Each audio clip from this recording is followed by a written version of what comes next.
자, 안녕하십니까. 시멘의 주식뉴스공장 3월 26일 3월 마지막 주간입니다.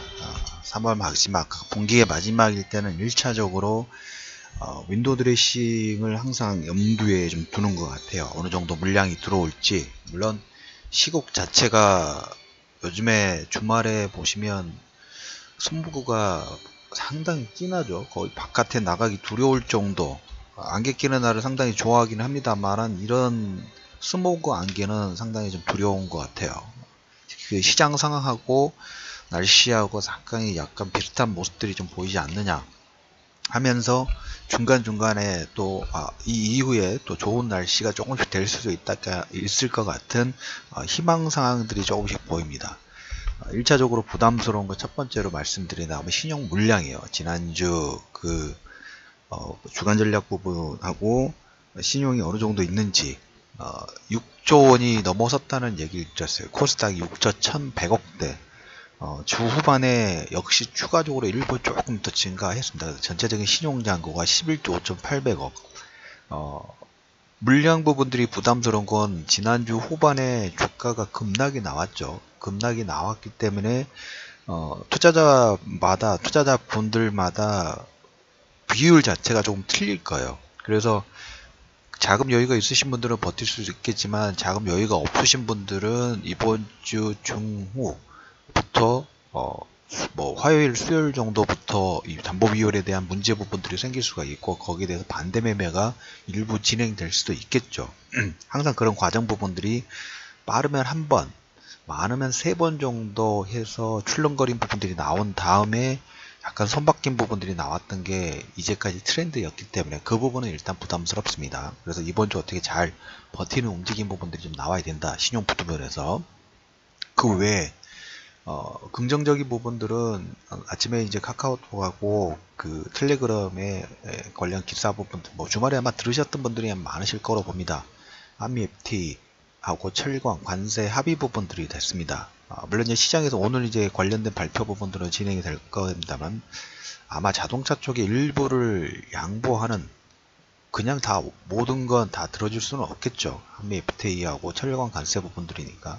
픽업 트럭의 뭐 환경 규제 부분도 조금 완화해주는 정도면 상당히 선방했다고 볼 수 있어요. 그리고 지난주에 그 정리 부분 말씀을 드릴 때 미국이 원하는 것은 전면적인 글로벌 전체적으로 이 통화정제, 무역전쟁을 일으키는 게 그게 아니에요.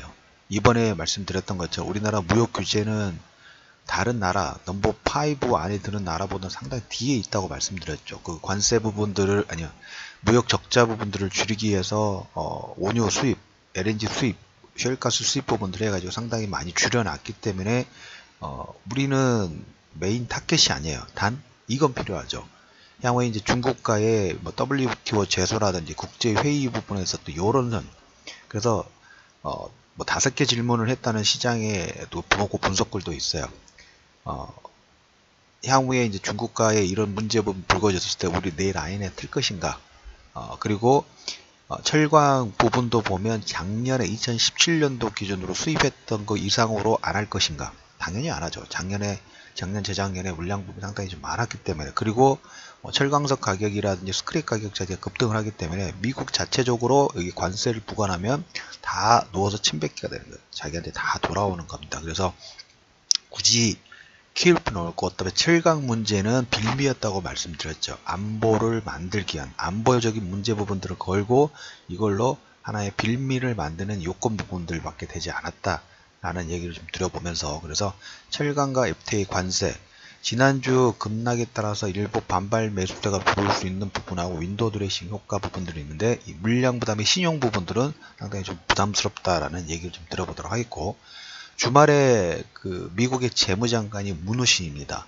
그리고 이번에 시핑 집권 2기가 되면서 리커창이라는 부총리 있죠. 리커창이라는 부총리 분은 약간 허수아비 쪽으로 다 바뀌었어요. 중요 뭐 경제라든지 이런 현안 부분에서 류허라는 중국의 부총리가 있어요. 시진핑 라인이라고, 시진핑 라인. 아마 중학교인가 어디 고등학교 동창회가 될 거예요.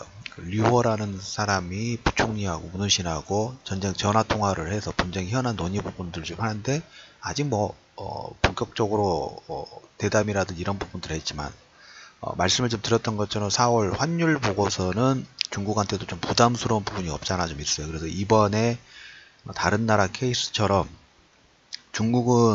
중국과의 뭐 전면전 부분들, 뭐 국채 매도 부분들은 최후의 수단입니다.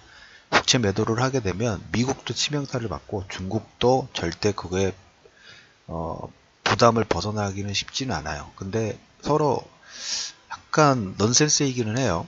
최대의 돈을 빌려줬던 사람이 중국인데 적반하장이죠. 미국이 이 값내라 어땠느라 이렇게 그런 코멘트를 하는 게 또 웃기는 거긴 합니다. 그런데 국채 매도까지는 너무 빠르게 좀 보시는 것 같아요. 그래서 환율 보고서까지는 어느 정도 절충 라인 부분들이 설정될 가능성이 일단 높다는 얘기를 드려보도록 하겠고, 두 번째로 이제 보실 부분이 우리가 이제 미국 트럼프가 당선을 시켰던 텔레비전 프로그램 Your Fire 해고시키는 그거 있었죠. 그거 똑같이 지금 계속 경질 부분들 트위터를 통해 가지고 경질 부분들 하는데 빅메스터의 경질을 트위터로 됐어요. 그래서 다음에 강경파인 유엔 대사 볼튼이 등장을 좀 했습니다. 등장을 좀 하면서 뭐 물론 이제 부담스러운 것은 북한도 부담스러워요. 워낙 북한에 대해서 좋은 인식을 가지고 있는 사람이 아니기 때문에